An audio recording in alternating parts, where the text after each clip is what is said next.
Ayun o, ayun o. Namarat ako ng ng pineapple o. 30 lang yan lahat o. Sana naman may makuha tayo dyan na baka puro balat na lang. Charot. So ayun, gano'n na nga, unahin natin tumatiis.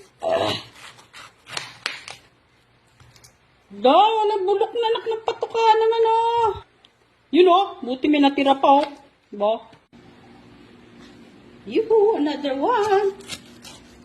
Ay. Yuhu! Bo.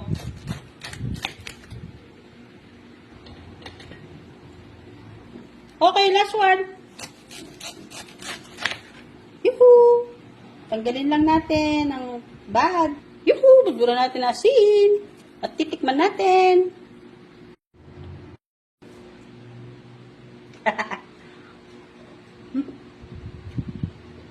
Grabe ang tamis po, panalo. Thank you guys for watching. Bye everybody.